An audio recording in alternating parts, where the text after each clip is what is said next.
Selamat malam, Ibu. Selamat malam, Pak. Oke. Bagaimana kabar, Ibu? Baik, Pak. Bagaimana, Pak? Apakah kabarnya baik? Ya, puji Tuhan, kabar baik, Ibu. Oke. Selamat pesta Natal dan Tahun Baru buat Ibu. Terima kasih. Salam damai Natal dan bahagia tahun baru juga buat Pak sekeluarga. Ya, terima kasih banyak. Ya, baik Ibu. Sebelumnya saya minta maaf, minta waktu sebentar untuk mewawancarai Ibu berkaitan dengan kegiatan PPG ini, Ibu. Ya, dari sebelumnya saya memperkenalkan diri. Nama saya Martinus Marianus, guru mata pelajaran matematika pada lembaga SMP Negeri Hebar, dan pada kesempatan ini saya mengikuti kegiatan PPG angkatan ketiga LPTK Universitas Flores. Dari Ibu bisa memperkenalkan diri. Oke, baik. Terima kasih atas kesempatan yang diberikan. Nama saya Francisca Yulia. Saya adalah guru di SMP Negeri Hebat, Kabupaten Cikang. Terima kasih Ibu. Tadi ini saya akan mewawancarai Ibu berkaitan dengan kegiatan PPG ini. Jadi sebelumnya kami telah mengikuti kegiatan di siklus yang pertama dalam pelaksanaan PPL. Kami mengalami masalah yang berhubungan dengan pembelajaran. Dari masalah itu kami sudah mengidentifikasinya, lalu kami harus mengeksplorasikan melalui kajian literatur dan juga wawancara. Jadi pada kesempatan ini saya akan mewawancarai berkaitan dengan masalah yang telah saya identifikasikan. Baik. Ya, baik, Ibu, jadi kita langsung saja dengan permasalahan yang pertama. Menurut pendapat Ibu, mengapa sebagian atau beberapa peserta didik kurang memiliki minat belajar matematika? Ini yang saya jawab berdasarkan sudut pandang guru dan peserta didik. Ya, Ibu. Ya. Oke, baik. Kalau dari guru, menurut saya itu guru kurang memahami metode dan model pembelajaran yang dapat menarik minat belajar peserta didik. Jadi ketika peserta didik itu merasa bahwa pembelajaran yang ada di dalam kelas itu tidak menarik, otomatis minat belajar mereka juga berkurang. Dan yang kedua itu adalah media pembelajaran yang dipakai guru itu juga kurang menarik. Nah, ini masih berkaitan dengan metode dan model tadi. Jadi kalau sudah metode dan modelnya itu menarik, sudah pasti guru juga akan pandai untuk merancang media pembelajaran yang menarik. Sehingga minat peserta didik itu bisa meningkat akan mata pelajaran yang bersangkutan tadi, seperti matematika kan kita bicara sekarang ini. Iya, ya, Ibu. Ya. Itu. Kalau dari peserta didik, itu berarti peserta didik itu kan namanya matematika ya. Ya, ya. Anak murid ini, jangankan murid, ada beberapa guru juga pasti akan merasa matematika itu adalah mata pelajaran yang sulit. Jadi di dalam mereka punya pemikiran tuh sudah ada itu, oh berarti matematika ini sulit. Mau saya berusaha sebagaimana mungkin juga pasti sulit. Ya, ya. Nah, sekarang tugasnya guru tadi kembali supaya bisa menarik minat peserta didik itu seperti apa tadi. Nah, terus yang kedua itu tuh bisa juga pengetahuan dasar akan mata pelajaran matematika yang dimiliki peserta didik itu minim. Jadi dasar kan kita sekarang SMP.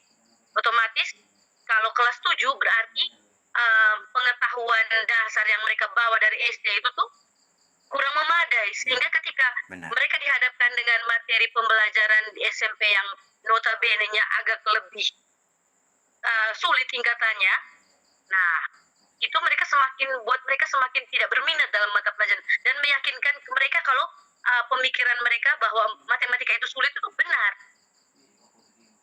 Iya ya. Jadi cuman ada dua juga ya. Intinya itu dua tadi. Mereka peserta didik sudah punya pandangan kalau matematika itu sulit, dan yang kedua itu pengetahuan dasar yang peserta didik punya itu tuh minim. Iya. Oke. Itu saja dari saya untuk pertanyaan yang pertama. Ya, baik, Ibu terima kasih banyak atas jawabannya. Ini yang menjadi masalah yang telah saya alami dan yang saya dapatkan pada PPL di siklus yang pertama. Jadi dari masukan dari Ibu menjadi motivasi saya sebagai seorang guru untuk bagaimana cara untuk menggunakan model dan metode yang tepat sehingga anak didik kita bisa termotivasi sehingga apa yang kita terapkan bisa mereka serapi dengan baik.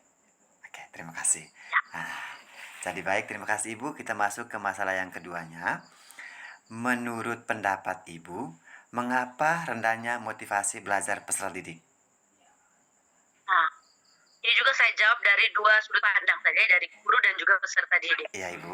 Nah, kalau menurut saya motivasi peserta didik itu rendah itu karena kalau dari guru itu berarti pembelajaran yang dilakukan oleh guru dalam kelas itu masih monoton.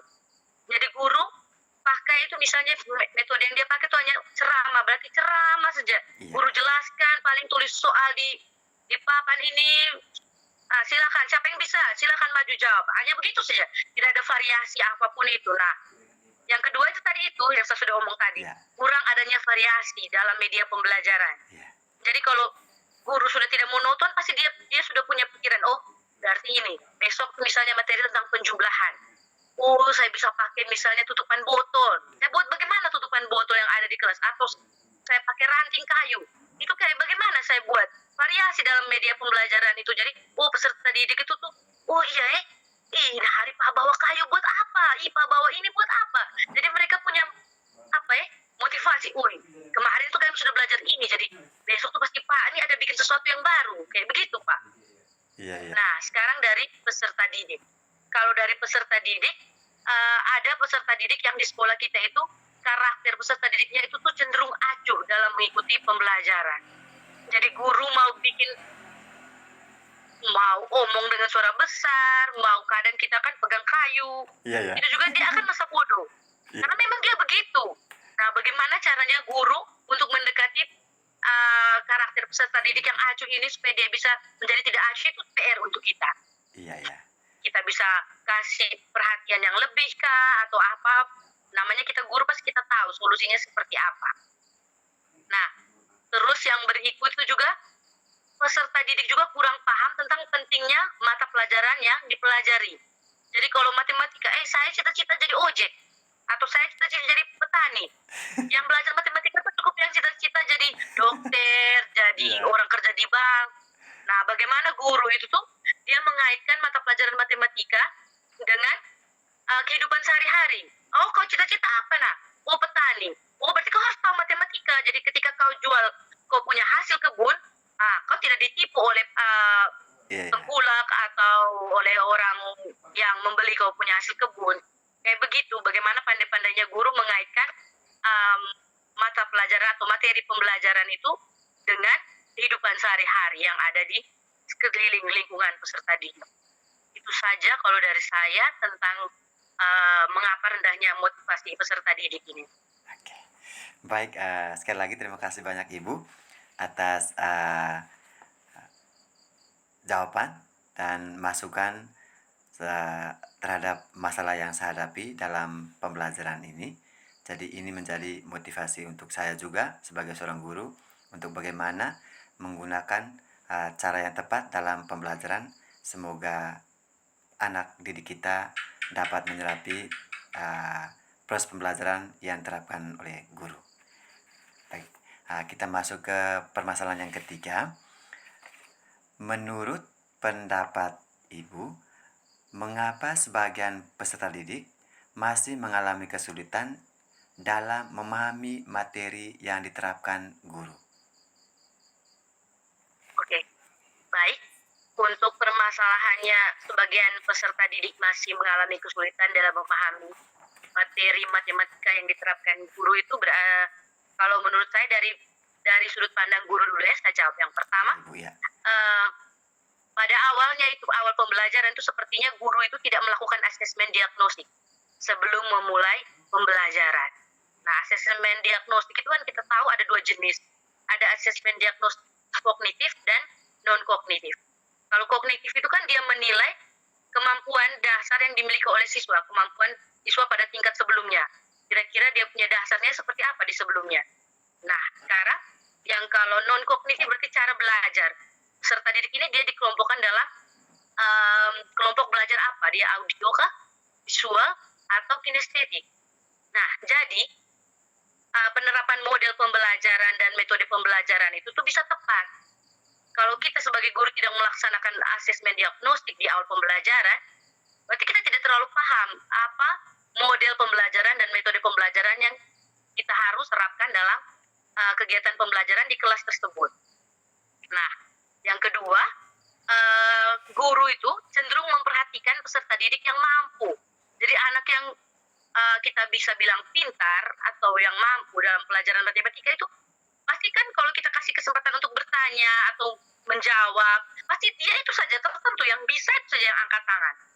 Jadi kita guru kita santai kan, oh ya, ya silakan Susi misalnya, Susi angkat tangan. Nah, Susi kalau sudah jawab, supaya cepat, supaya bisa lanjut lagi materi. Kita tidak perhatikan lagi peserta didik yang kurang mampu kayak begitu. Itu dari kita guru, kalau menurut saya. Nah, kalau dari peserta didik itu kemampuan dasar yang dimiliki oleh peserta didik itu masih minim. Seperti tadi toh, setelah kita melakukan asesmen diagnostik kita tahu, oh dasarnya ini kurang kuat. Misalnya 5 tambah 2 dia tahu 7. Tapi ketika sudah masuk puluhan atau belasan dia sudah bingung cara hitungnya bagaimana ini. Nah, ada anak-anak murid yang kayak begitu. Terus yang kedua itu tuh kurang adanya usaha untuk mempelajari materi yang dirasa sulit. Jadi karena dia punya pemahaman tadi di pertanyaan nomor berapa tadi yang saya jawab, mereka sudah anggap itu kan sulit. Jadi ketika sudah ada materi lagi yang mereka rasa sulit karena tadi kembali lagi tadi guru tidak melakukan asesmen diagnostik. Jadi pasti materi yang kita ajarkan itu pasti apa? Kita tidak tahu lagi, oh ini dia punya dasarnya seperti apa. Kita buta. Oh ya, ini pasti. Ini sudah karena ini sudah di CP itu tulisannya seperti ini misalnya. Berarti oh ya, harus sesuai dengan CP tanpa kita mempertimbangkan kemampuan peserta didik. Kalau merdeka belajar ini kita harus mempertimbangkan juga dengan peserta didik punya kemampuan seperti apa. Nah, jadi ketika sudah sulit peserta didik semakin acuh. Jadi tidak akan usaha.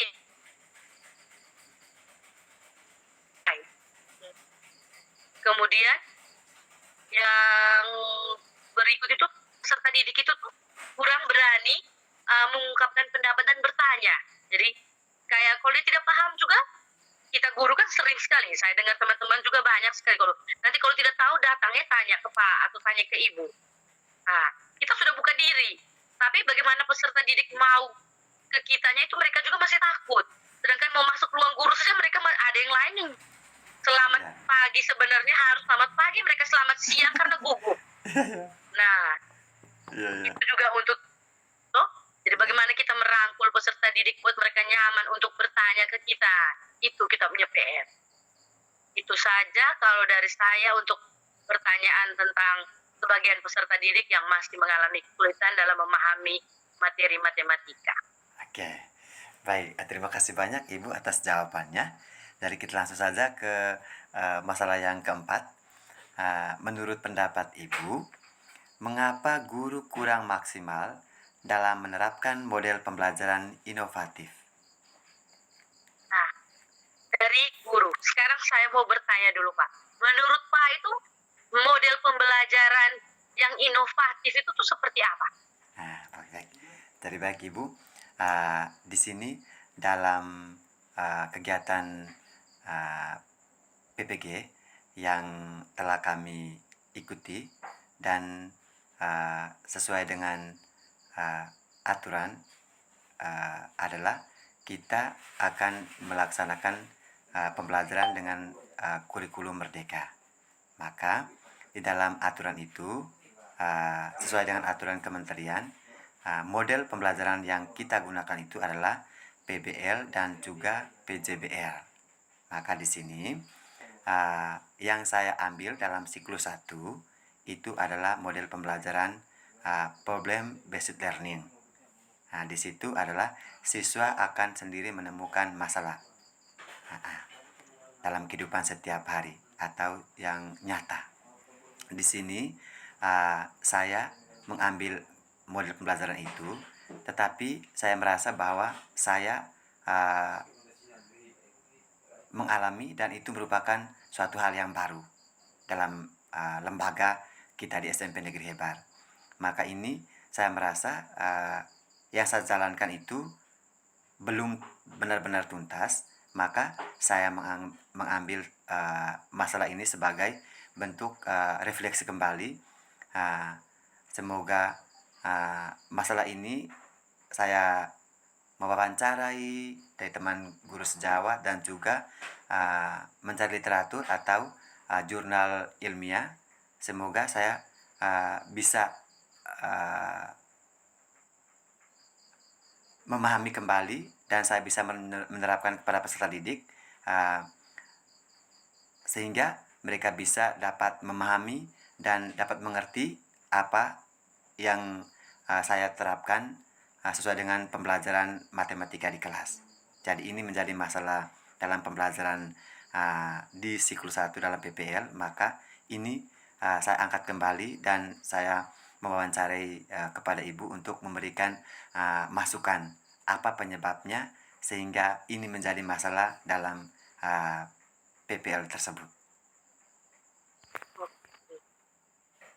Berarti model pembelajaran inovatif itu berarti model pembelajaran yang fokus pengembangannya itu pada keterampilan siswa ya? Iya ya. Seperti yang tadi Pak pilih PBL kan ada, kalau PPG pengalaman saya kemarin juga PPG itu PBL dengan PJBL. Iya. Nah sekarang kenapa kita kurang maksimal dalam menerapkan model pembelajaran inovatif itu kalau dari guru? Iya. Dan memang itu hanya dari guru saja ya, tidak peserta didik itu tidak. Iya. Karena kita yang pertama tuh pengetahuan kita tentang model pembelajaran itu masih minim. Iya ya Ibu. Makanya kita belajar itu di PPG. Sama, saya juga baru tahu pas PPG kemarin. Nah terus yang kedua itu tuh guru kurang mencari tahu tentang model pembelajaran yang inovatif. Iya. Nah kayak tadi kan Pak sudah bilang tadi sebelumnya, tadi Pak sudah melalui kajian literatur, jadi Pak cari sumbernya kan. Iya, iya. Jadi pas PPG dulu baru kita sadar, oh dosen suruh baru kita belajar. Iya, iya. Sebelum-sebelumnya kan kita tidak sadar, kita Iya, tidak, iya. biar sudah kita ajar saja begini. Tambah lagi kita juga di hutan, sinyal tidak ada, jadi nah itu. Jadi kita punya pemahaman sudah, pengetahuan guru tentang model pembelajaran sudah minim, terus kita kurang mencari tahu tentang model pembelajaran yang inovatif, terus kita punya rasa ingin tahu akan model pembelajaran inovatif juga kurang, karena tadi kita merasa kayak tidak penting. Kita ajar yang begini juga anak-anak sudah mengerti, atau ada yang kita bilang, kita mau buat setengah mati juga sama saja, mereka pasti nanti begitu saja. Nah, kita yang sudah terlanjur skeptis, kita yang duluan sudah negatif thinking juga dengan anak-anak. Padahal kalau kita paham betul, kita belajar dia punya sinteks, kita buat dengan benar, nah itu pasti peserta didik itu pasti akan dia punya minat belajar tadi yang Pak bilang, terus motivasi, pemahamannya bisa akan menjadi lebih baik. Iya. Oke, baik Ibu, terima kasih banyak. Jadi dengan masalah ini dan masukan dari Ibu, ini benar menjadi saya termotivasi. Sebagai seorang guru pasti tentu harus banyak mencari referensi sebagai bentuk bekal hal-hal baru seperti ini. Jadi harus punya usaha supaya hal-hal baru ini bisa kita pahami dan bisa kita terapkan kepada anak-anak didik kita. Oke, baik, terima kasih Ibu. Kita lanjut ke masalah yang kelima. Menurut pendapat Ibu, mengapa sebagian atau beberapa peserta didik kurang aktif dalam diskusi kelompok belajar? Oke, baik, saya akan menjawabnya dari dua sudut pandang ya. Pertama dari guru. Ya. Nah, kalau dari guru menurut saya mengapa peserta didik itu kurang aktif dalam kegiatan diskusi dalam kelompok belajar itu yang pertama, guru kurang memberikan stimulus yang tepat. Jadi guru seperti, oh anak kita ini buat ini, kita punya tujuan seperti ini. Jadi Ya, yang kamu lakukan tuh harus yang begini, kayak begitu. Kita guru tuh harus jelaskan. Jangan kita ini, iya buat kelompok. Ini soal kerja dalam kelompok. Kita punya kebiasaan kan begitu. Langsung iya, kerja dalam kelompok, tapi kita tidak memberikan apa ya, langkah-langkah. Terus kita menjelaskan tujuannya akhirnya itu apa. Itu iya, kita iya, tidak buat. iya benar. Jadi peserta didik bingung, oh hanya kerja saja. Iya, iya, Jadi kalau yang pintar kerja saja. Yang kami yang begini biar sudah. Nah, iya, iya, terus cara kita guru tuh mengelompokkan yang kedua tuh menurut saya cara guru mengelompokkan peserta didik itu juga kurang tepat. Jadi tadi kita paling karena kita tidak tahu kemampuan sebelumnya, jadi kita oh ini kau yang ini satu kelompok karena kau duduk dekat-dekat. Tidak bisa kita juga harus mempertimbangkan dengan kemampuan. Oh kau yang pintar ini kau di sini. Nah kau juga yang pintar tapi kau tidak boleh satu kelompok. Harus kelompok dengan teman yang menurut kita kurang iya, apa ya agak lambat iya, pemahamannya. Jadi yang pintar itu bisa jadi tutur sebaya untuk teman yang lain. Kayak begitu. iya, Nah, terus kurang tepatnya intervensi guru saat diskusi berlangsung. Nah, jadi ketika peserta didik berdiskusi, kita guru bukan hanya menyaksikan nonton saja tidak. Jadi ketika teman yang satu jawab dari kelompok misalnya kelompok satu, si A jawab, misalnya Susi sudah jawab. Nah kita jangan lagi suruh berikut lagi dikasih kesempatan untuk bertanya, Susi lagi yang angkat tangan. Jangan, kita guru langsung ya kelompok satu, tapi jangan lagi Susi. Tapi kita harus meyakinkan Susi supaya Susi jangan berkecil hati. Susi tadi sudah jawab, jadi coba kasih ke siapa misalnya. iya, Nong, Nong kau jawab. Karena tadi Susi sudah jawab. Jadi semua peserta didik itu punya kesempatan yang sama. Bukan hanya peserta yang mampu yang bisa menjawab. iya, Jadi semuanya itu bisa aktif. Nah, kalau yang kedua itu dari sudut pandang peserta didik mengapa sebagian besar peserta didik itu kurang aktif kalau menurut saya itu dari sudut pandang peserta didik ada peserta didik itu yang kurang mampu untuk mengungkapkan pendapat seperti tadi untuk bertanya ke kita saja mereka malu itu padahal itu face to face kita hanya dia dengan guru saja dia sudah malu apalagi kalau dia bicara dengan satu kelas itu dia bicara teman-teman satu kelas dengar ada peserta didik yang itu jadi guru tuh butuh apa ya memberikan pendampingan yang intensif jadi kayak oh ya nanti habis itu lihat dia agak malu oh ya habis les panggil atau sementara ketika mereka sudah habis les pas ice breaking atau apa begitu nanti coba omong ke mereka anak kok bagus kan kita kasih penguatan gitu ke peserta didik yang kurang mampu begitu untuk mengungkapkan pendapat. Nah, yang kedua itu ada juga peserta didik itu yang acuh. Jadi masa bodoh. Mereka yang pintar sudah jawab, biar sudah kita tidak. Jadi kita iya, guru tugasnya, anak kok harus aktif karena saya menilai.